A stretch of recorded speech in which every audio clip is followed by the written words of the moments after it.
Oh, first and foremost, welcome everyone. Um, இது வந்து Aberdeen Tamil மக்களோட உரையாடல்னு ஒரு ஆன்லைன் சீரீஸ் ஒன்று ஆரம்பிக்கலான்னு கொஞ்சம் பேர் யோசிச்சுட்டு இருந்தோம். ஸோ எதனால இது இந்த மாதிரி ஒரு ஆன்லைன் சீரீஸ் ஒன்று ஆரம்பிக்கலாம் அப்படின்னு நினச்சோம்னா, ஒரு குரூப் ஆஃப் பீப்புள் தமிழ் எந்தூசியாஸ்ட்னு சொல்லி um, அஹ், இப்போ ரெகுலராக அப்படின்னு தமிழ் மக்கள் வந்து லாஸ்ட் 10 இயர்ஸில் பொங்கல் ஃபங்க்ஷன் ரெகுலராக பண்ணிட்டு இருக்கோம். பட் அதை தவிர அது ஆன்னியலி நடக்குது. அதை தவிர மாதம் மாதம் ஏதாவது ஒன்று தமிழுக்காக நம்மெல்லாம் சேர்ந்து ஏதாவது ஒன்று பண்ணால் நல்லா இருக்கும் அப்படின்னு நினச்சிட்டு இருந்தோம். ஸோ அந்த குரூப்பில் அபிஷேக், ஃபெலிக்ஸ், பாபு, நாகூர், சத்யா, விஷ், அப்புறம் நான், என் பேர் விமல் சுப்பிரமணியன் எல்லாம் பேசி என்ன மாதிரி பண்ணால் நல்லா இருக்கும் அப்படின்னு சொன்னோம். ஸோ ஒரு இன்ஃபார்மல் கேதரிங் ஆஃப் பீப்புள், இன்ஃபார்மலாக ஒரு ஹாஃப் அன் ஹவர் ஒரு தமிழை பற்றி மாதத்துக்கு ஒரு தடவை கலந்து ஒரு நல்ல ஒரு டாப்பிக்கில் ஏதாவது பற்றி தமிழோட கல்ச்சரை பற்றியோ இல்லைன்னா நம்மளோட வாழ்வியல் பற்றியோ தெரிஞ்சுக்கலாங்கிற ஒரு முயற்சி தான் இது. ஸோ அதில் நிறைய ஸ்பீக்கர்ஸு யார் பேசினா நல்லா இருக்கும் அப்படிங்கிறத பற்றி யோசிச்சுட்டு இருந்தோம். ஸோ ஃபர்ஸ்ட் ஸ்பீக்கராக இந்த வாரம் வந்து நமக்கு இந்த மாதம் வந்து we've got மோகன் குமார் அப்படிங்கிறவர். So obviously he is a Tamil scholar and an author and a literary expert. So அவர் ஒரு 3 பேஜுக்கு சிவி அனுப்பிச்சிருந்தாரு நம்மகிட்ட. So I'm not gonna bore the whole group by reading out the whole CV, but அதை நான் குரூப்லேயும் போடுறேன். But first and foremost I want to welcome and thank மோகன் குமார் ஃபார் கம்மிங் ஹியர். வணக்கம். and invite him to start his session. So மோகன் குமார், வாங்க, நீங்க பேசுங்க. தேங்க்யூ. அனைவருக்கும் வணக்கம். நான் இருக்கிறது தமிழ்நாடு, இந்தியாவில் தமிழ்நாடு, வேலூர் மாவட்டம், பள்ளிகொண்டா மோகன்குமார் என்பது என்னுடைய பெயர். இது பொதுவாகவே வேலூர் என்பது வெயிலுக்கு பெயர் போன ஊர். அதுக்கு வேலூர்ன்றதுக்கு பதிலாக வெயிலூர்னே சொல்லுவாங்க. ஆக இது ஒரு ஸ்வெட்லேண்ட் என்று சொல்லுவேன். ஸ்வெட், வேர்த்து விறுவிறுக்க ஒரு லேண்ட். இந்த ஸ்வெட்லேண்ட்ல இருந்து ஸ்காட்லாண்டுக்கு இனிய மாலை வணக்கம். இந்த நிகழ்ச்சியை ஏற்பாடு செய்த திரு சுப்பிரமணியம் அவர்களுக்கும், சிவம் சுப்பிரமணியம் ஐயா அவர்களுக்கும், இந்தியாவிலிருந்து ஸ்காட்லாந்துக்கு ஜூம் வழியா ஒரு பாலம் அமைத்த மிக அரிய பணியை ஆற்றியிருக்கிற என்னுடைய மாப்பிள்ளை திரு சத்தியமூர்த்தி அவர்களுக்கும் இந்த நேரத்திலே நெஞ்சார்ந்த நன்றியை தெரிவித்துக் கொள்கிறேன். மிக ஒரு அரிய முயற்சி, இது ஒரு கன்னி முயற்சி என்று கூட சொல்லலாம். இதுதான் அவர்கள் தமிழ் கூடலிலே உரையாடல் நிகழ்ச்சியாக ஏற்படுத்தி இருக்கிற முதல் நிகழ்ச்சி. இந்த முதல் நிகழ்ச்சியிலே உரையாற்றுவதற்கு எனக்கு வாய்ப்பு தந்தமைக்காக முதலாவதாக அவர்களுக்கு நான் நன்றி சொல்லுகிறேன். இது தொடர வேண்டும், மேலும் மேலும் வளர வேண்டும். இன்றைக்கு இந்த இணையத்திலே இணைந்திருக்கிற இந்த பார்வையாளர்களுடைய எண்ணிக்கை மேலும் பல மடங்காக உயர வேண்டும் என்பது என்னுடைய விருப்பம். இப்போ என்னுடைய முதல் நிகழ்ச்சிக்கு கொடுத்திருக்கிற தலைப்பு கடல் கடந்து போனாலும் என்று ஒரு தலைப்பு கொடுத்திருக்கிறேன்.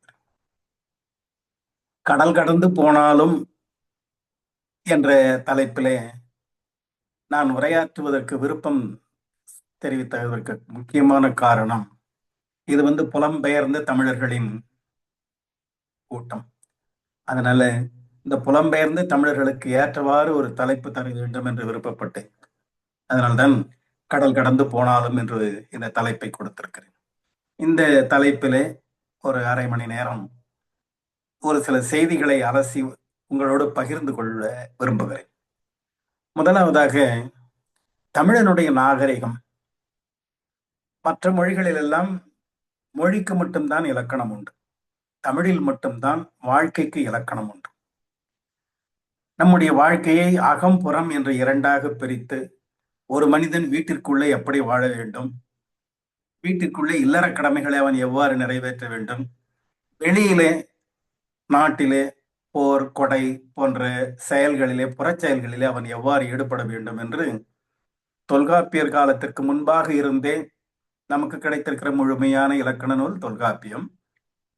அதிலே வரையறுத்திருக்கிற வாழ்க்கை நெறிப்படி பார்த்தால் நம்முடைய தமிழன் நிலத்தை 4 வகையாக முதலிலே பிரிக்கிறார்கள். தொல்காப்பியர் காலத்திலே நானிலம் என்றுதான் பெயர். 4 வகையாக பிரிக்கிறார்கள். குறிஞ்சி, முல்லை, மருதம், நெய்தல் என்று. காடும் காட்டை சார்ந்த பகுதியும் குறிஞ்சி என்றும், மலையும் மலை சார்ந்த மன்னிக்கவும், காடும் மலையும் மலை சார்ந்த பகுதியையும் குறிஞ்சி என்றும், காடும் காடு சார்ந்த பகுதியையும் முல்லை என்றும், வயலும் வயல் சார்ந்த பகுதியையும் மருதம் என்றும், கடலும் கடல் சார்ந்த பகுதியை நெய்தல் என்றும் 4 வகையாக பிரித்து நானிலம் என்றார்கள். பிற்காலத்திலே வந்த இலக்கண அறிஞர்கள் நானிலம் என்பதை 5ஆக பிரித்து 5 வகையான நிலங்களாக சொல்கிறார்கள். இந்த 5 நிலம் என்று வரும்பொழுது பாலை நிலம் என்று ஒன்று உருவாக்குகிறார்கள். ஆனால் தமிழ்நாட்டினுடைய நிலவியல் அமைப்பின்படி பாலை என்பது ஒரு நிலம் இங்கே தமிழ்நாட்டிலே இல்லை. அதனால் இலக்கண ஆசிரியர்கள் எவ்வாறு வரையறுக்கிறார்கள் என்று சொன்னால், முல்லையும் குறிஞ்சியும் முறைமையில் திரிந்து நல் இயல்பு அழிந்து நடுங்கு துயர் உறுத்து பாலை என்பதோர் படிவம் கொள்ளும் என்று சொல்கிறார். அதாவது நல்ல வளமாக இருக்கக்கூடிய முல்லை நிலமும் குறிஞ்சி நிலமும் மழை இல்லாத காரணத்தினால் வறண்டு போய் தன்னுடைய இயல்பு அழிந்து பாலை என்று சொல்லக்கூடிய வறட்சியான நிலையை அடையும். அது தற்காலிகமான ஒரு நிலம் என்று அவர்கள் வரையறுத்திருக்கிறார்கள். ஆக எப்படி இருந்தாலும் இந்த 5 வகையான நிலங்களுக்கும் 5 வகையான திணை என்றால் ஒழுக்கம் என்று சொல்கிறோம். இந்த 5 வகையான ஒழுக்கத்தை வரையறுத்து வைத்திருக்கிறார்கள். குறிஞ்சி, முல்லை, மருதம், நெய்தல், பாலை என்று இந்த 5 நிலங்களுக்கும் உரிய ஒழுக்கங்கள், அந்த 5 நிலத்திலே வாழக்கூடிய மனிதர்களுடைய பெயர்கள், அவர்களுடைய உணவு முறை, அவர்களுடைய உடை, அவர்களுடைய தொழில், அவர்களுடைய உடை மற்றும் அவர்களுடைய நாகரிகம், அவர்களுடைய பெயர், வழி வழியாக அந்த மரபிலே வந்தவர்களுக்கு என்ன பெயர் என்று சொல்லி, அவர்கள் வணங்கக்கூடிய தெய்வம் எது என்று கருப்பொருள்கள் என்று சொல்லி அவர்களுக்குரிய வாழ்க்கை நெறியை வகுத்து வைத்திருக்கிறார்கள். ஆக குறிஞ்சி, முல்லை, மருதம், நெய்தல், பாலை என்று 5 திணையை வகுத்தவர்கள் 6வது திணையாக, அதாவது தமிழ்நாட்டிலே பொறுத்தவரையிலும் பனி இல்லை, பனி பிரதேசம் என்பது தமிழ்நாட்டிலே இல்லை. நான் முதலிலே குறிப்பிட்டது போல இது ஒரு ஸ்வெட்டிங் லேண்ட். அதனால இங்க பனிப்பகுதி இல்லை என்ற காரணத்தினால் அது இல்லை. ஆனால் இன்றைக்கு உலகம் முழுவதும் தமிழர்கள் வாழ்கிறார்கள். அந்த முற்காலத்திலே ஒரு மொழி உண்டு. அதாவது பிரிட்டிஷ் சாம்ராஜ்யத்திலே சூரியனே மறைவதில்லை, சூரியன் அஸ்தமனமாகாத நாடு என்று பிரிட்டிஷ் சாம்ராஜ்யத்தை பெருமையாக சொல்வார்கள்.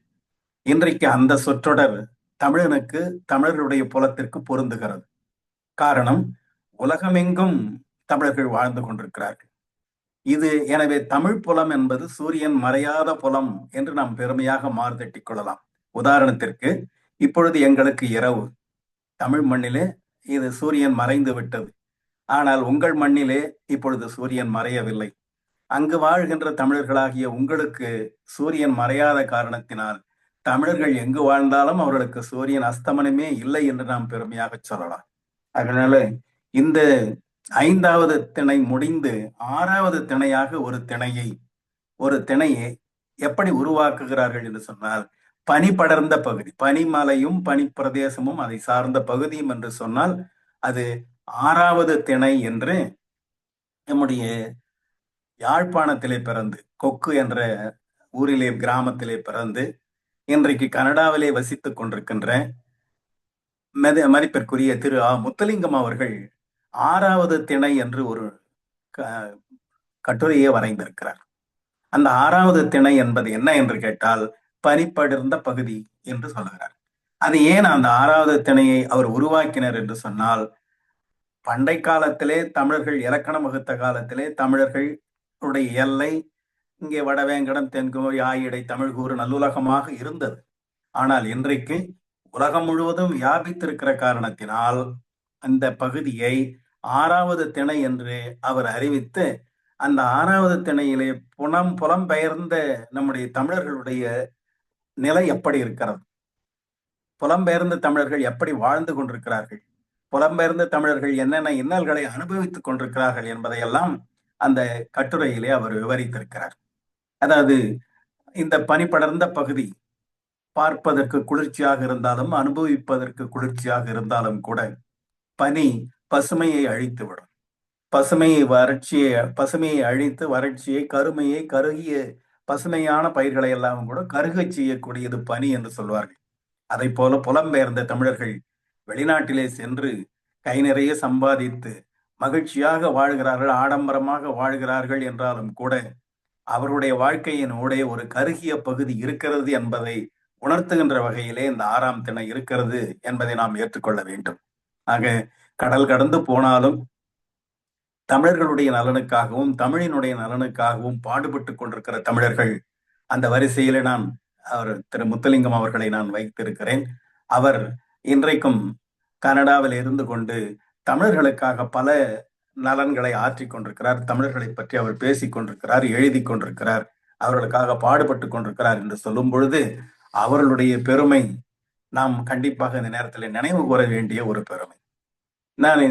அவர் இலங்கையிலே பிறந்த காரணத்தினால் இலங்கையில் இருக்கிற தமிழர்கள், ஈழத் தமிழர்கள் எந்த வகையிலே இன்னல்களை அனுபவித்திருக்கிறார்கள் என்றெல்லாம் அவர்கள் விவரித்து எழுதியிருக்கிறார்கள். இங்கே சர்வதேச கவிதை போட்டி ஒன்று நம்முடைய கவின் கமல் என்ற தமிழ் அறிஞருடைய நினைவாக நடத்தப்பட்டது. அப்படி நடத்தப்பட்ட அந்த கவிதை போட்டியிலே உலகளாவிய அளவிலே முதல் பரிசு பெற்றது என்னுடைய கவிதை. 25,000 ரூபாய் பரிசு பணமாக அதற்கு கிடைத்தது. அந்த கவிதையிலே நான் புலம்பெயர்ந்த தமிழர்களுடைய நிலையை விவரித்து அந்த கவிதையை எழுதியிருந்தேன். அதனால அந்த கவிதை இந்த தலைப்புக்கு மிக பொருத்தமாக இருக்கின்றோம் என்ற காரணத்தினால் அந்த கவிதையை உங்கள் முன் அரங்கேற்ற விரும்புகிறேன். அதாவது தலைப்பு தரணியெல்லாம் எங்கள் தாயகமாம். தரணியெல்லாம் எங்கள் தாயகமாம் என்பது அந்த கவிதைக்கான தலைப்பு. காற்றடிக்கும் திசை அறிந்து கப்பலோட்டி வாழ்ந்த இனம், காற்றடிக்கும் திசை அறிந்து கப்பலோட்டி வாழ்ந்த இனம், காற்றினிலே அலைமோதி கவிழ்ந்து போன களமானோம். கங்கையும் கடாரமும் கைப்பற்றி ஆண்ட இனம், தங்கிட ஓர் இடமின்றி தவிக்கிறது இந்நாட்டில். வாழுமுறை இதுவென்று வகுத்து வைத்த தமிழர் இனம், இதுதான் இப்படித்தான் வாழ வேண்டும் என்று வாழுகின்ற நெறிமுறையை வகுத்து வைத்த அந்த தமிழர் இனம் வாழ வழி இல்லாமல் வதைகிறது மலையகத்தில். பாடறிந்து ஒழுகுவது பண்பாடு என்று சொன்ன, பண்பாடு என்பது பாடறிந்து ஒழுகுதல் பண்பாடு என்று சொன்னார்.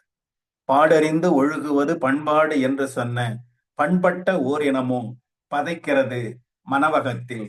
தன்னுடைய மனத்திலே பதைத்துக் கொண்டிருக்கிறது வாழ்வதற்கு வழி இல்லாமல். வந்தாரை வாழ வைத்து வான்புகழ வாழ்ந்த இனம், வாழுமிடம் எதுவெனினும் வளம் கொழிக்க செய்த இனம். வந்தாரை வாழ வைத்து வான்புகழ வாழ்ந்த இனம், வாழுமிடம் எதுவெனினும் வளம் கொழிக்க செய்த இனம். வாடுகின்ற பயிர் கண்டு வருந்துகின்ற ஈர இனம். வள்ளலாருடைய பாட்டு. வாடுகின்ற பயிர் கண்டு வருந்துகின்ற ஈர இனம், காடு மலை எவ்விடமும் கதியற்று அலைகிறது. எவ்வுயிரும் தம்முயிராய் எண்ணுகிறோம் என்றாலும், அது அந்த மலைத்தோட்ட தொழிலாளி பாடுவது போல, எவ்வுயிரும் தம்முயிராய் எண்ணுகிறோம் என்றாலும் எம்முயிரை உயிராக எவரும் இங்கு மதிப்பதில்லை. எது வந்த போதும் இங்கு பொதுவாக வைத்த இனம் தமிழினம்.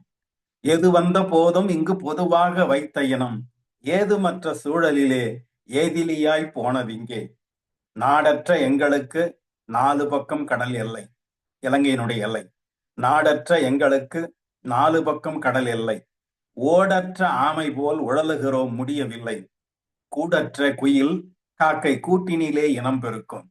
கூடு கட்ட தெரியாத குயில் கூட காக்கையினுடைய கூட்டினிலே முட்டையிடும். கூடற்ற குயில் காக்கை கூட்டினிலே இனம் பெருக்கும். குடிபெயர்ந்த எமது இனம் குலம் தழைக்க எது இருக்கும். சுட்டெரிக்கும் வெயிலிலே சொட்டுகின்ற நெற்றியின் நீர் சொட்டு நீர் பாசனமாய் சொட்டுகிறோம் தேயிலைக்கு. அவருடைய நெற்றி வியர்வையில தான் தேயிலையே விளைகிறது. கொழுந்தான இலை பறித்து கூடுகளில் போடுகையில் கூன் விழுந்த எம்முதுகில் கொழுந்துகளின் கண்ணுறக்கம். இந்த தேயிலை தோட்ட தொழிலாளிகளுடைய தாய்மார்கள் எல்லாம் பார்த்தீங்கன்னா, ஒரு பக்கம் அந்த கூடை தேயிலை இருக்கும், முதுகுல தன்னுடைய குழந்தையை கட்டி இருப்பார்கள், கை குழந்தை.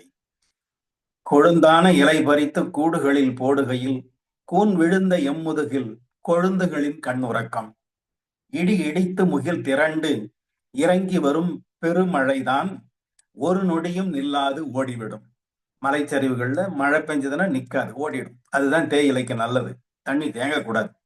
இடி இடித்து முகில் திரண்டு இறங்கி வரும் பெருமழைதான் ஒரு நொடியும் நில்லாது ஓடிவிடும் மலைச்சரிவில்.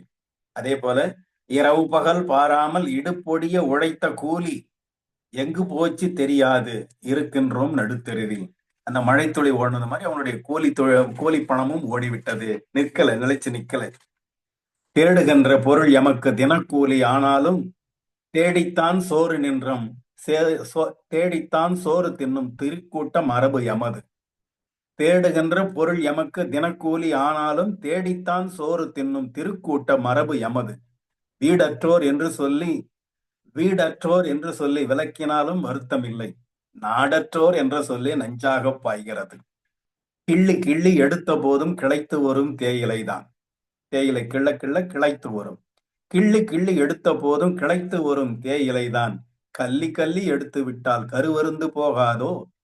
மழை தூறல் பட்டதனால் மலர்ந்த பசும் தேயிலைதான். பனித்தூவல் படர்வதனால் பசுமை போய் கருகிடாதோ.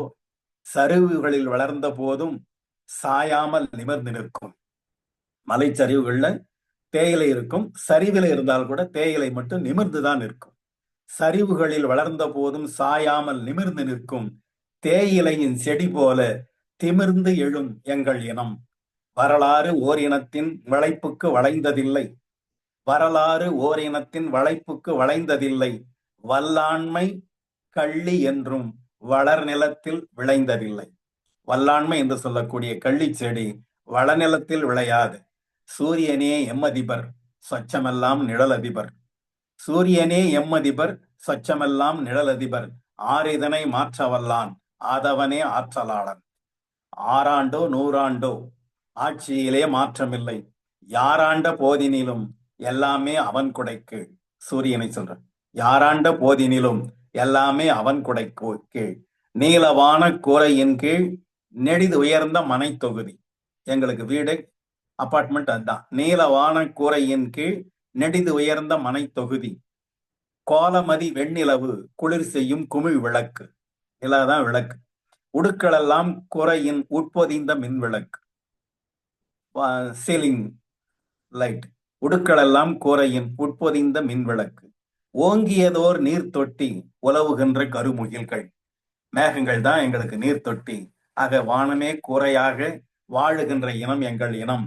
இனம் பார்த்து வரைந்ததல்ல இங்குள்ள அட்சரேகை.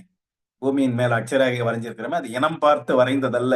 இனம் பார்த்து வரைந்ததல்ல இங்குள்ள அட்சரேகை. கீழ் மேலாய் பிரிப்பதற்கு கீறியதா தீர்க்கரேகை. கற்பனையில் வரைந்த கோடு கருப்பு வெள்ளை பார்ப்பதில்லை. அது கற்பனையாக வரைந்த கோடு கருப்பானவன் வெள்ளையான் என்று வேறுபாடு பார்ப்பதில்லை. கங்காணி கிழித்த கோடு கடைசி வரை நிற்பதில்லை. இந்த கங்காணி என்ற வார்த்தை இலங்கையில் இருக்கக்கூடியது. அதாவது மேஸ்திரி என்று சொல்றோம், அந்த தேயிலை தோட்ட தொழிலாளர்களை மேற்பார்வை பார்க்கின்றவர் கங்காணி. கற்பனையில் வரைந்த கோடு கருப்பு வெள்ளை பார்ப்பதில்லை. கங்காணி கிழித்த கோடு கடைசி வரை நிற்பதில்லை. இகுது எமது நாடு என்ற எல்லைக்குள் நாங்கள் இல்லை. இகுது எமது நாடு என்ற எல்லைக்குள் நாங்கள் இல்லை. யாதும் ஊரே என்றுரைத்தோம், இன்று வரை மாற்றமில்லை. தரணியெல்லாம் எங்களது தாயகமாம் மறக்கவில்லை. கடல் கடந்து போனாலும் தரணியெல்லாம் எங்கள் தாயகமாம் மறக்கவில்லை. தன் கன்றுக்கு என்று மட்டும் தாய்மடியோ சுரப்பதில்லை. தாய்மடியினுடைய பால் தன்னுடைய கன்றுக்கு என்று அது எப்பொழுதும் சுரப்பதில்லை. தன் கன்றுக்கு என்று மட்டும் தாய்மடியோ சுரப்பதில்லை. ஆர்டிக்கே வட எல்லை, அண்டார்டிக் தென் எல்லை. கிழக்கு மேற்கு பசிபிக்கே கீழ் மேல் நின்ற எல்லை. திசை பத்தும் எமதென்று தெரிவிக்கும் குறியீடே தலைப்பத்து கொண்ட எங்கள் தரணி புகழ் வீரனவன். ஆஸ்திரேலிய கங்காரு அலாஸ்காவின் முயல் சுமக்கும். உலக ஒற்றுமையை சொல்றதுக்காக ஆஸ்திரேலிய கங்காரு அலாஸ்காவின் முயல் சுமக்கும். அரபு நாட்டு ஒட்டகங்கள் அமேசானில் நீர் குடிக்கும். ஆப்பிரிக்க நீர் யானை அயர்லாந்தில் சாணமிடும். அமெரிக்க கழுகு வந்து ஆலந்தில் வட்டமிடும். எகிப்து நாட்டு நைல் நதியோ இறங்கி வரும் சவுதிக்கு. எகிப்து நாட்டு நைல் நதியோ இறங்கி வரும் சவுதிக்கு. இந்திய பாம்பு ஆடி வரும் இங்கிலாந்தின் மகுடிக்கு. ஈழத்து தேயிலையில் ஈராக்கு நீர் குடிக்கும். ஈழத்து தேயிலையில் ஈராக்கு நீர் குடிக்கும். ஈரானின் கல் நெய்தான் ஜெர்மனியின் கார் நிரப்பும் என்று அந்த தேசிய ஒருமைப்பாட்டை வலியுறுத்துகின்ற வகையிலே காபூலின் திராட்சையில் கசகஸ்தான் சார் எடுக்கும். காபூலின் திராட்சையிலே கசகஸ்தான் சார் எடுக்கும். கத்தாரின் கடற்கரையில் காமரூனோ மீன் பிடிக்கும். கனடாவின் பனிச்சரிவில் கம்போடியா சறுக்கி வரும். கடைக்கோடி தீவினுக்கும் கானாவின் பாட்டொலிக்கும். சீனத்து பெருஞ்சுவரில் சிங்கப்பூர் படம் வரையும். சீனத்து பெருஞ்சுவரில் சிங்கப்பூர் படம் வரையும். சிலி நாட்டு ஆண்மையில் சிரியாவின் கொடி தெரியும். சிலி நாட்டு ஆண்டீஸில் சிரியாவின் கொடி தெரியும். பைசாவின் கோபுரத்தை பல்கேரியா தாங்கி நிற்கும். சாயாம பைசாவின் கோபுரத்தை சாய்ந்து விடாமல் பல்கேரியா தாங்கி நிற்கும். பாபிலோன் தோட்டத்தில் பாகிஸ்தான் பூ பறிக்கும் என்று சொல்லி இந்த தரணியெல்லாம் இந்த வாழுகின்ற தமிழர்கள் எல்லா நாடுகளையும் தங்கள் நாடுகளாக மாற்றிக் கொண்டிருக்கிற ஒரு கருத்தை மையமாக கொண்டு அந்த பாடலை எழுதினேன். அது நம்முடைய பர்மாவில் இருக்கக்கூடிய பர்மாவில் இருந்து வந்த ஒரு கவிதை கூட எனக்கு நினைவு வருகிறது. அங்கே ஒரு கவிதை தலைப்பு வந்து தமிழன் என்று தலைப்பு. அந்த கவிதைக்கு தலைப்பு தமிழன். இங்கு அன்று தமிழன் நட்ட ரப்பர் மரம் மட்டும் நிமிர்ந்து நிற்கிறது. இங்கு அன்று தமிழன் நட்ட ரப்பர் மரம் நிமிர்ந்து நிற்கிறது. ஆனால் அதை நட்ட தமிழனோ இன்று வரை நிமிர்ந்து நிற்கவே இல்லை என்று சொல்லி வருத்தப்படுகிற ஒரு செய்தியை அவருடைய சோக செய்தியாக அந்த கவிதையிலே பதிவிடுகிறார். காரணம், புலம்பெயர்ந்த தமிழர்கள் எல்லோரும் மகிழ்ச்சியாக இருக்கிறார்கள் என்று சொல்ல முடியவில்லை.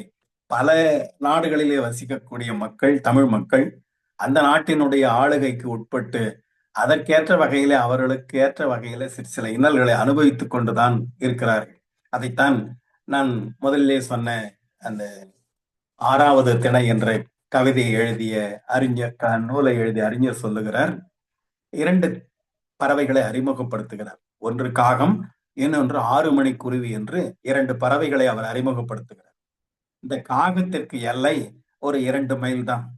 காகம் பறக்கும், 2 மைல் தூரம் போய் திரும்பி வந்துவிடும். அந்த 6 மணி குருவி இருக்கிறதே, அது இமயத்தை கடந்து சென்றும் மீண்டு திரும்பி வரும் என்று சொல்லிவிட்டு, அந்த 6 மணி குருவிதான் ஈழத்திலிருந்து புலம்பெயர்ந்த இந்த தமிழர்கள் என்று சொல்லி அந்த 6 மணி குருவியை ஈழத் தமிழர்களோடு ஒப்பிட்டு அவர் தன்னுடைய வருத்தத்தை பதிவு செய்கிறார். அந்த வருத்தம் உலகத்திலே பல நாடுகளில் இருக்கின்ற மக்களுக்கும் அது பொருந்துகின்ற வகையிலே இருக்கிறது. ஆக கடல் கடந்து போகின்ற தமிழர்கள், நான் இன்றைக்கு மட்டுமல்லாமல் வரலாற்று காலத்திலே இருந்தாலும் கூட கடல் கடந்து போனாலும் தங்களுடைய கலாச்சாரத்தையும் பண்பாட்டையும் மறக்காமல், இப்போ இந்த தமிழ் கூடல் நிகழ்ச்சியை எடுத்துக்கொண்டாலும் கூட கடல் கடந்து போய் வெளிநாட்டில் தங்கி இருக்கின்ற நீங்கள் தமிழ் கூடல் என்ற ஒரு அமைப்பை ஏற்படுத்தி அதிலே உரையாடல் நடத்த வேண்டும். மாதந்தோறும், ஏதோ பொங்கல் மட்டுமல்லாமல் மாதந்தோறும் நிகழ்ச்சியை நடத்த வேண்டும் என்ற முனைப்போடு தமிழுக்கும் தமிழ் பண்பாட்டுக்கும் ஏதாவது செய்தாக வேண்டும் என்ற உயரிய நோக்கத்தோடு அந்த தமிழ் கலாச்சாரத்தை கடைபிடித்து வருகின்ற இந்த மக்களை பார்க்கும்போது வரலாற்றிலே நாம் ராஜராஜன் என்ற மிகப்பெரிய அரசன், சோழர் பேரரசை கட்டியாண்ட அரசன், அவனுடைய மகன் ராஜேந்திர சோழன், அவன் ராஜராஜன் அரசனாக இருக்கின்ற நேரத்திலேயே அவன் துணை அரசனாக பதவியேற்று தந்தைக்கு உதவியாக போர் நடத்தி பல படைகளை நடத்தி பல போர்களை வென்று வெற்றி கொடி நாட்டியவன் ராஜேந்திர சோழன். கங்கை கொண்ட சோழன் என்று அவன் பட்டப்பெயர் பெற்றான். காரணம், வடக்கிலே வங்காளம் வரை சென்று ஆட்சி நிலைநிறுத்தியவன் ராஜேந்திர சோழன். ஆக கங்கை கண்ட அந்த ராஜேந்திர சோழன், நாங்கள் ஒரு முறை கிட்டத்தட்ட ஒரு 20 ஆண்டுகளுக்கு முன்பாக மலேசியாவிற்கு எங்களுடைய வேலூரில் இருக்கக்கூடிய வழக்கறிஞராக பணியாற்றி கொண்ட எழுத்துச்சம்மல் திரு சமரசம் ஐயா அவர்கள் நாங்கள் ஒரு குழுவாக அவருடைய தலைமையிலே மலேசியாவுக்கு சென்றிருந்தோம். மலேசியாவிலே 3 நிகழ்ச்சிகள் நாங்கள் நடத்தினோம். பட்டிமன்றம், கருத்தரங்கம், கவியரங்கம் என்று 3 நிகழ்ச்சிகள் நடத்தினோம். சுங்கை பட்டாணியிலே முதல்ல பட்டிமன்றம் நடத்திவிட்டு அந்த 2வது நாள் அங்க இருக்கக்கூடிய கெடா என்று சொல்லக்கூடிய கெடா மாநிலத்துக்கு நாங்கள் சென்றோம். அங்கே போன பொழுது அங்கே பூஜாங் பள்ளத்தாக்கு என்று ஒரு பள்ளத்தாக்கு. அந்த பள்ளத்தாக்கிலே ஒரு கண்காட்சி வைத்திருக்கிறார்கள். அகழ்வாராய்ச்சி நடத்திய கண்காட்சி. இந்த அகழ்வாராய்ச்சி நடத்திய அந்த கண்காட்சியிலே அந்த ராஜேந்திர சோழன் அங்கு வந்து போர் நடத்திய அந்த செய்திகளுக்கான பதிவுகள் அங்கே கிடைத்தன, அங்கே காண கிடைத்தன. ஆக அந்த ராஜேந்திர சோழன் இங்கிருந்து படை நடத்தி செல்லுகின்றான். கடாரத்தை நோக்கி படை நடத்தி செல்லுகின்றான். படை என்றால் தரைப்படை இல்லை, கப்பற்படை.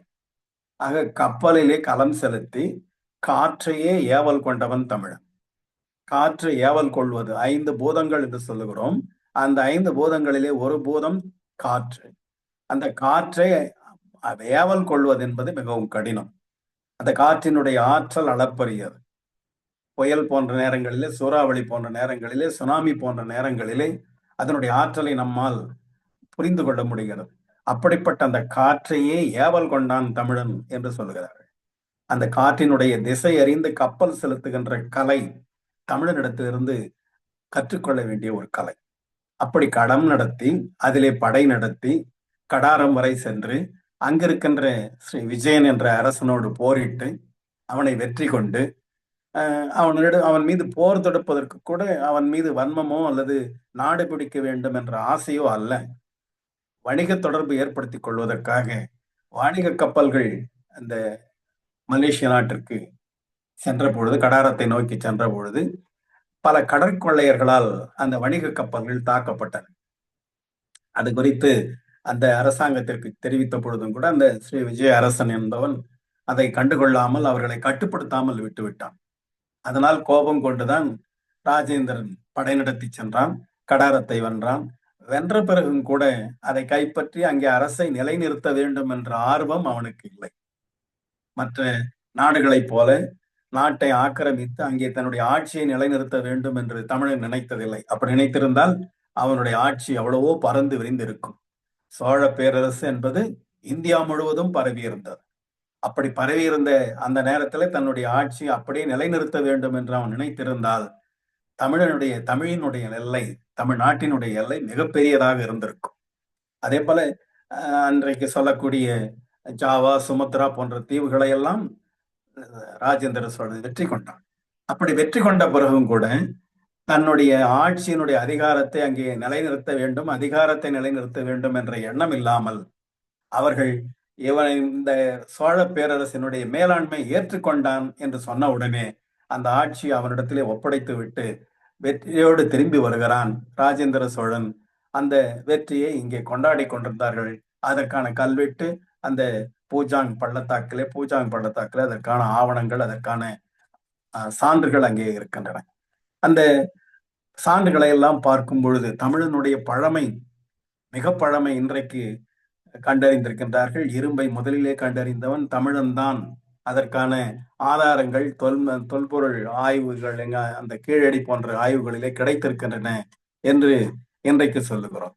இந்த கீழடி என்பது நம்முடைய தமிழ் பாரம்பரியத்தினுடைய, தமிழ் வரலாற்றினுடைய மிக ஆழமான சுவடு. அது அந்த கீழடி தமிழரின் வேரடி என்று நான் ஒரு கவிதை எழுதியிருந்தேன். அந்த கவிதை மட்டும் உங்களுக்காக இந்த நேரத்தில் எடுத்து சொல்ல விரும்புகிறேன். ஔவையாறு எடுத்து வைத்தார் ஓரடி. ஔவையார் எழுதிய பாடலெல்லாம் ஓரடி பாடல், ஒரு வரி பாடல்.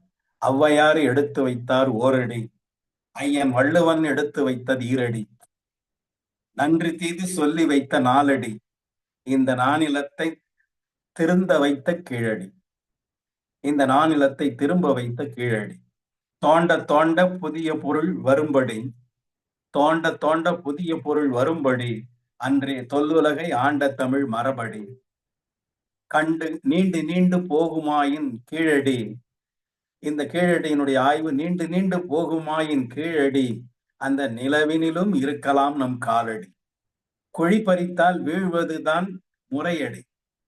ஒரு பொருள் இருக்குதுன்னா அது குழி பறிச்சோம்னா நம்ம கீழே தான் போகும். குழி பறித்தால் வீழ்வதுதான் முறையடி, குழி பறிக்க பறிக்க நிமிர்ந்து வரும் இனமடி.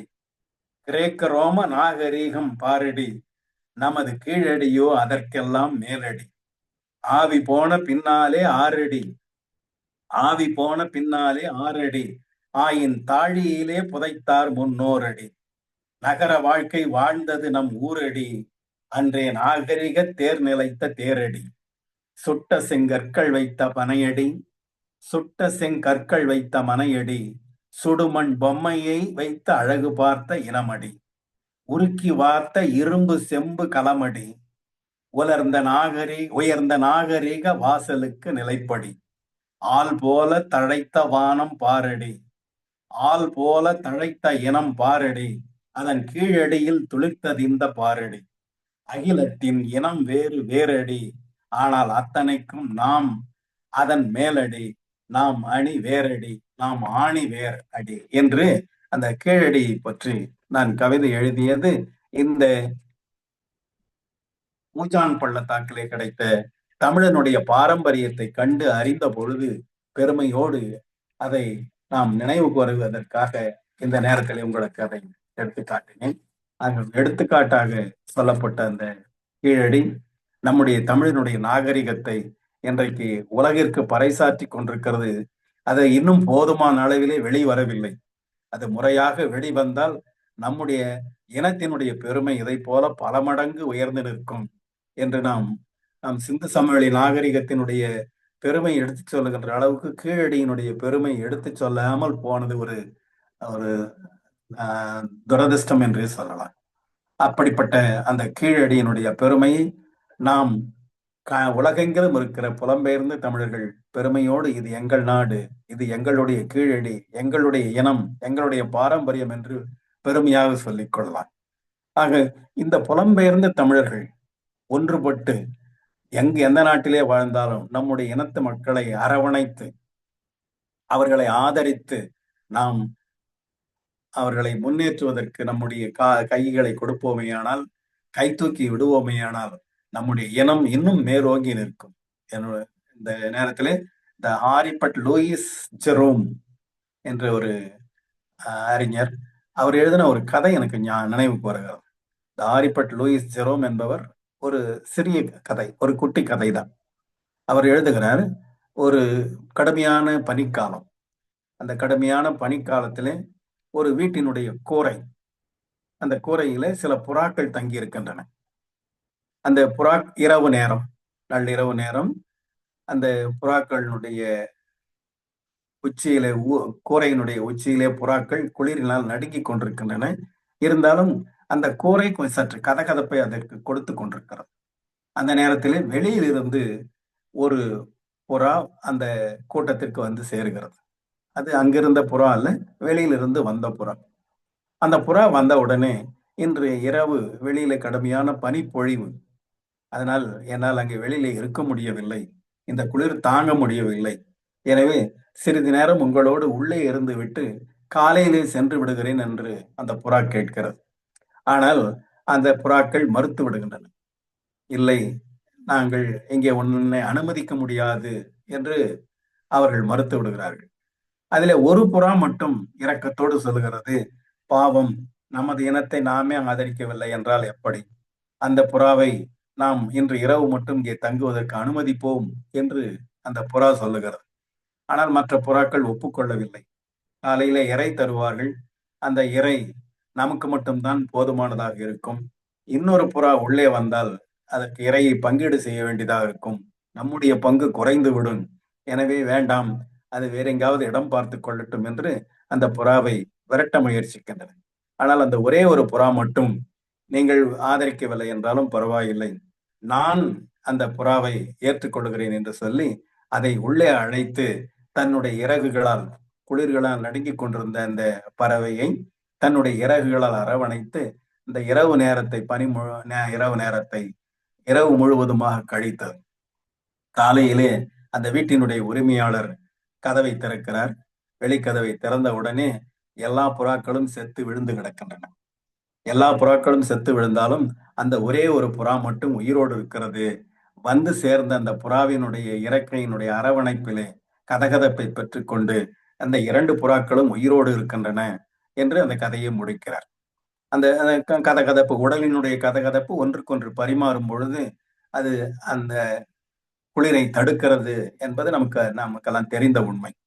நான் இந்த கதையை இந்த நேரத்திலே ஏன் நான் சொல்லுகிறேன் என்று சொன்னால், நம்முடைய இனத்தை, நம்முடைய இனத்தைச் சார்ந்தவர்கள், தமிழ் இனத்தைச் சார்ந்தவர்கள் எந்த நாட்டில் கடல் கடந்து போனாலும், வெளிநாட்டிலே வாழ்ந்தாலும், புலம்பெயர்ந்த சூழ்நிலையிலேயும் கூட அவர்களுக்கு நம்முடைய கரங்களை, ஆதரவு கரங்களை, அரவணைப்பை, தன்னுடைய இறக்கை போல 2 கைகளையும் அரவணைத்து அவர்களை பாதுகாப்போமேயானால், இந்த இனம் மேலும் உயர்வடைவதற்கு, நம்முடைய இனம் தலைநிமிர்ந்து வாழ்வதற்கு அது வாய்ப்பாக இருக்கும் என்பதனால்தான் இந்த கதையை நான் சொல்ல விரும்புகிறேன். இந்த நம்முடைய நாடு என்று சொல்லும்போது, நம்முடைய நாட்டை கடந்து வெளிநாட்டிலே புலம்பெயர்ந்து வாழுகின்ற தமிழர்கள் இந்த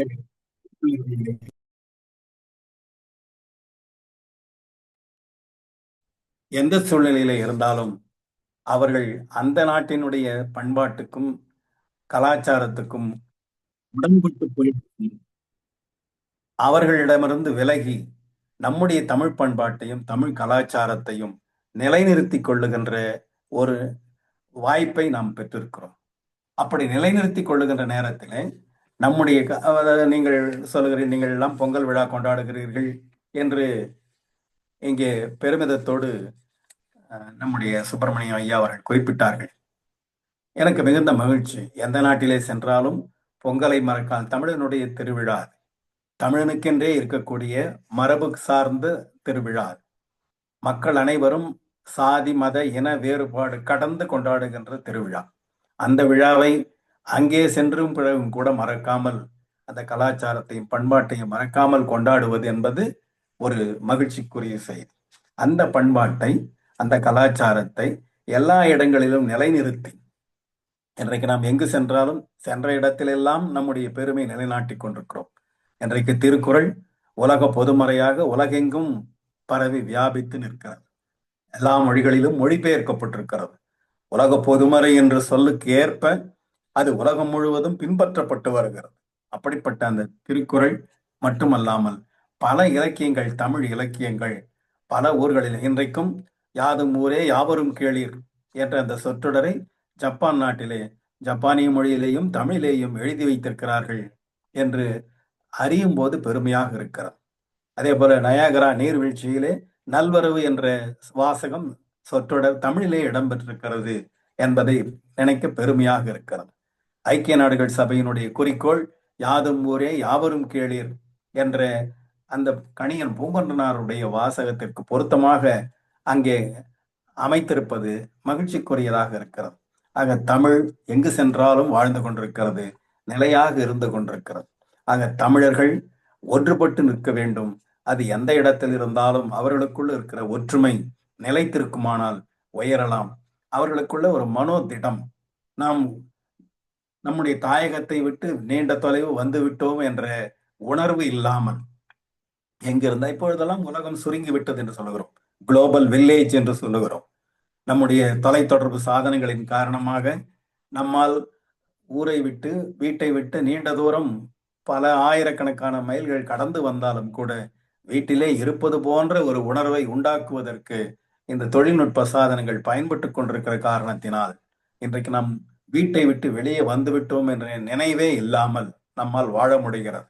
அதனால நம் தனிமையில் இருக்கிறோம் என்ற உணர்வு இல்லாமல் நாம் எங்கிருந்தாலும் ஒரு நம்முடைய தோழர்கள், நம்முடைய இனத்தை சார்ந்தவர்கள், நம்முடைய மக்கள் நமக்கு ஆதரவாக இருக்கிறார்கள் என்ற எண்ணம் நம்முடைய மனத்திலே இருக்க வேண்டும். எதற்காகவும் கலங்கக்கூடாது என்ற உணர்வு நமக்கு வர வேண்டும். ஒரு இங்கிலாந்திலே ஒரு ஒரு குட்டி கதை. இங்கிலாந்துல ஒரு சின்ன கிராமம். அந்த கிராமத்துல ஒரு விவசாயி, அந்த விவசாயி ஒரு குதிரை வளர்த்து வந்தார். அது நிலத்துல தினந்தோறும் அந்த குதிரையை அழைத்து கொண்டு அதை மேய்ச்சலுக்காக அழைத்து சென்று திரும்பி வருவார். அப்படி ஒரு நாள் மேய்ச்சலுக்கு போகும்போது அங்கு ஒருவர் ஒரு உதவி கேட்டு வந்தார். ஐயா, எங்களுக்கு நீங்கள் ஒரு உதவி செய்ய வேண்டும் என்று கேட்டார். என்ன உதவி என்று கேட்டால், அவர் நல்ல வசதியாக இருக்கிறவர் போல தெரிந்தது.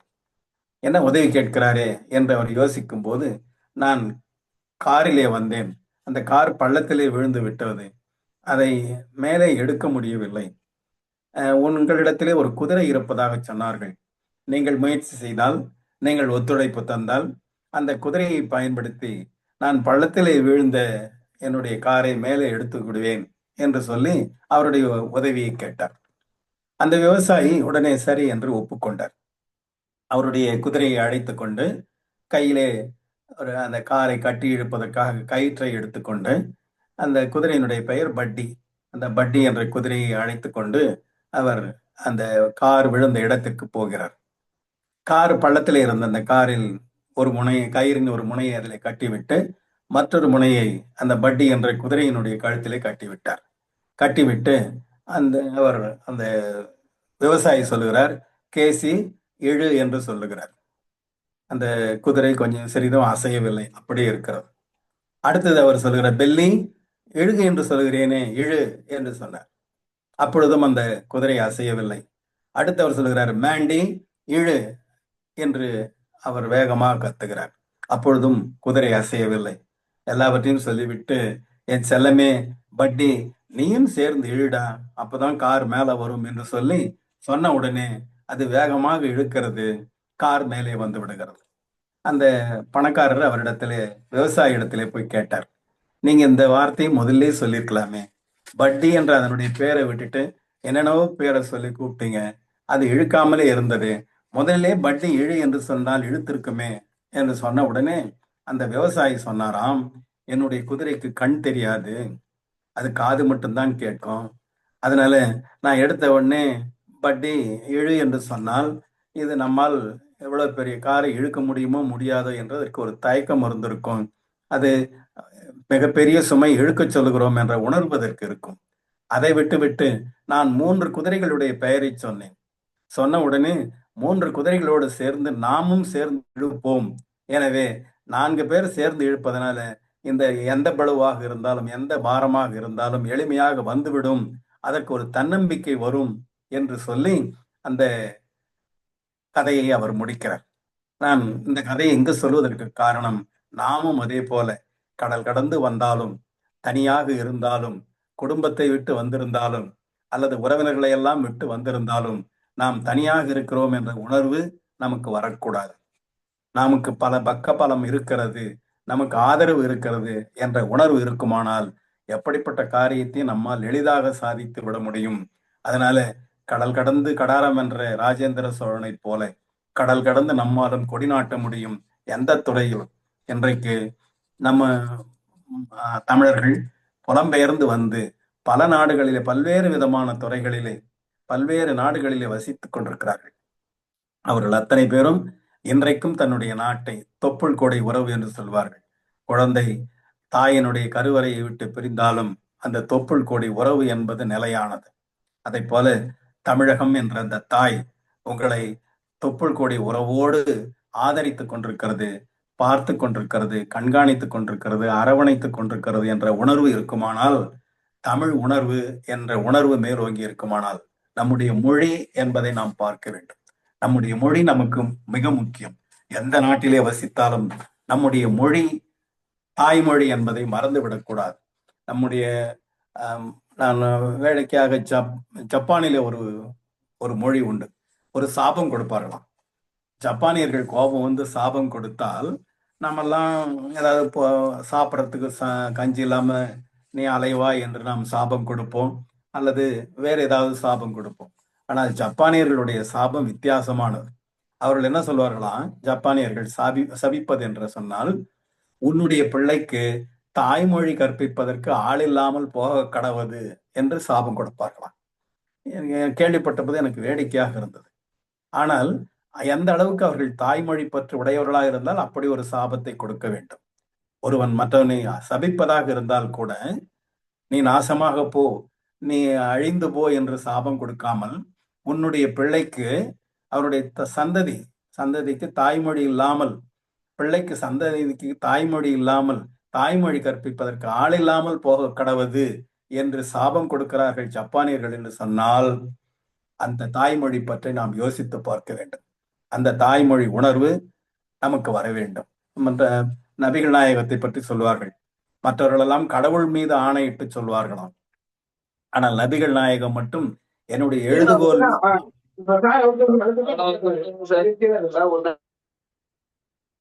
ஹலோ அவர்கள் தன்னுடைய நபிகள் நாயகம் சொல்லும் பொழுது தன்னுடைய எழுதுகோல் மீது ஆணையிட்டு சொல்வாராம். அப்படியானால் எழுத்தை எந்த அளவுக்கு நேசித்திருக்கிறார், எழுதுகோலை எவ்வாறு நேசித்திருக்கிறார் என்பதை நாம் யோசித்து பார்க்க வேண்டும். எனவே மொழி என்பது மிக முக்கியம். மொழிதான் நம்முடைய ஆணி வேர். அந்த மொழி எங்கிருந்தாலும் நம்ம எத்தனை மொழிகளை வேண்டுமானாலும் கற்றுக்கொள்ளலாம். அந்த மொழிகளில் எல்லாம் ஓங்கிய மொழியாக தாய்மொழி நம்முடைய தமிழ் மொழி இருக்க வேண்டும். அது உணர்வு, அறிவு மொழி எத்தனை வேண்டுமானாலும் இருக்கலாம். ஆனால் இதய மொழி நம்முடைய தாய்மொழியாக இருக்கட்டும். அப்படி இருந்தால் அது நம்முடைய வெற்றிக்கு அடிகோலும் என்பதுதான் வரலாற்று ஆசிரியர்கள் மட்டுமல்லாமல் இன்றைக்கு இருக்கிற அறிஞர்களும் சொல்லுகின்ற உண்மை அதுதான். ஒரு அதாவது மொழியினுடைய தூய்மையை பற்றி சொல்வார்கள். ஒரு ஆதிவாசி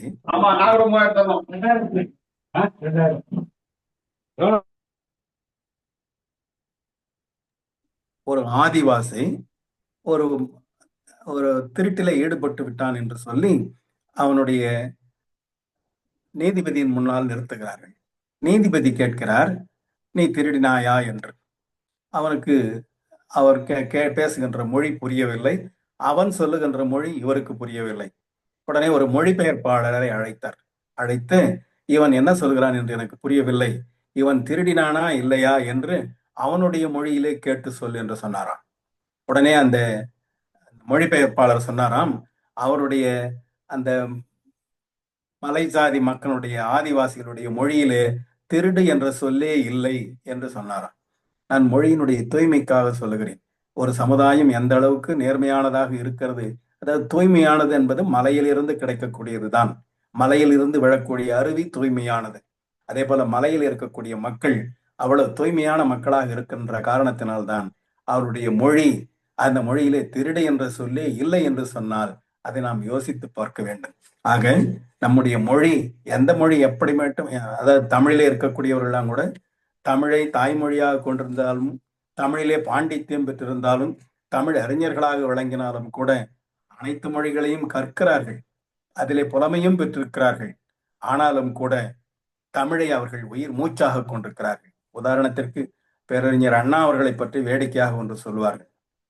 அவரிடத்திலே ஆங்கிலத்திலே ஒருவர் கேட்டாராம், கம்ப்ளீட்டுக்கும் ஃபினிஷ்டுக்கும் என்ன வித்தியாசம் கேட்டாராம். கம்ப்ளீட்டட், ஃபினிஷ்டு ரெண்டுத்துக்கு என்ன வித்தியாசம் கேட்டார். அவர் எளிமையாக புரிகின்ற வகையில ஒரு வார்த்தை சொன்னாராம். கம்ப்ளீட்டட் என்றது என்ன, ஃபினிஷ்டு என்றது என்ன. நம்ம ஒரு பெண்ணை திருமணம் செய்து கொள்ள வேண்டும் என்று விரும்புகிறோம். நாம் தேர்ந்தெடுத்த பெண் மிக நல்ல பெண்ணாக இருந்து திருமணம் செய்து கொண்டால் அவருடைய வாழ்க்கை கம்ப்ளீட்டட், நிறைவான வாழ்க்கை. நாம் தேர்ந்தெடுத்த பெண் தவறுதலானவளாக இருந்தால், சரியானவளாக இல்லை என்று சொன்னால் அவருடைய வாழ்க்கை ஃபினிஷ்டு, அதோட வாழ்க்கை முடிந்து விட்டது என்ற அர்த்தம். அது ரெண்டோட நிறுத்தியிருக்கலாம். அவர் இன்னொரு வார்த்தை மூன்றாவதாக ஒன்று சொன்னாராம், நாம் நல்லவள் என்று தேர்ந்தெடுத்து விட்ட பிறகு அவள் நல்லவள் என்று தெரிந்து விட்டால் நம்முடைய வாழ்க்கை கம்ப்ளீட்லி ஃபினிஷ்டு என்று சொன்னார். ஆக தமிழிலே மட்டுமல்லாமல் ஆங்கிலத்திலேயும் புலமை பெற்ற அறிஞர்கள் இருந்திருக்கிறார்கள். ஆனாலும் கூட ஆங்கிலத்திலே பேசக்கூடிய, ஏல் பல்கலைக்கழகத்திலே நின்று உரையாற்றக்கூடிய ஆற்றல் அவரை பெற்றிருந்தாலும் கூட அவர் தன்னுடைய நிலையிலே தன்னுடைய தமிழை என்றைக்கும் மறக்காமல் தாய்மொழியிலே பேரறிஞராக விளங்கினார். என்பதை போல நாமும் எந்த நாட்டிலே வாழ்ந்தாலும், எத்தனை மொழிகளை கற்றாலும், தாய்மொழியே நம்முடைய தொப்புள் கொடி, தாய்மொழிதான் நம்முடைய ஆணிவேர் என்பதை நினைவிலே கொண்டு நாம் வாழ்வோமேயானால் கடல் கடந்து போனாலும் நம்முடைய நிலை மாறாது, உயரும் உயரும், மேலும் மேலும் உயரும் என்று சொல்லி அருமையான இந்த வாய்ப்பை ஏற்படுத்தி கொடுத்ததுக்காக இந்த தமிழ்க்கூடல் நிகழ்ச்சிக்கு பொறுப்பேற்று நடத்தி கொண்டிருக்கின்ற அத்துணை சார்ந்தோர்களுக்கும் என்னுடைய நெஞ்சார்ந்த நன்றியை கோரி விடைபெறுகிறேன். நன்றி, வணக்கம்.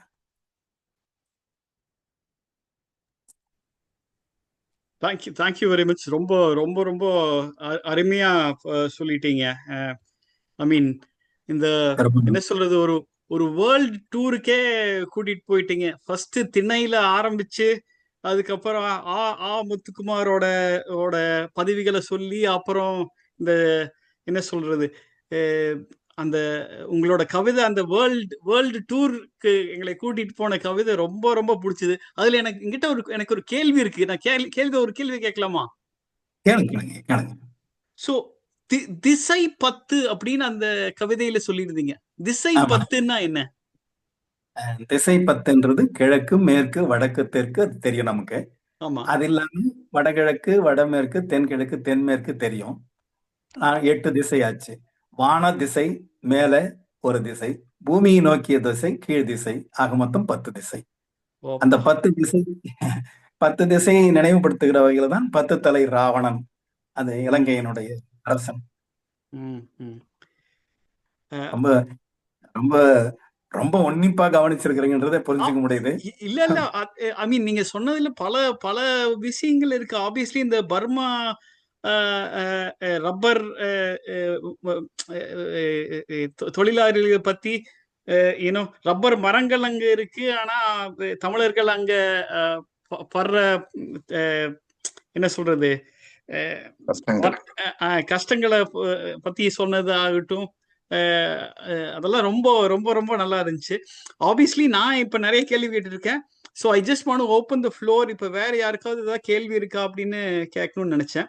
So Sathya, I don't know whether we should stop the recording so that other people can ask freely. அது பண்ணிடலாமா? I will stop the recording, then people can ask freely questions. Thank you.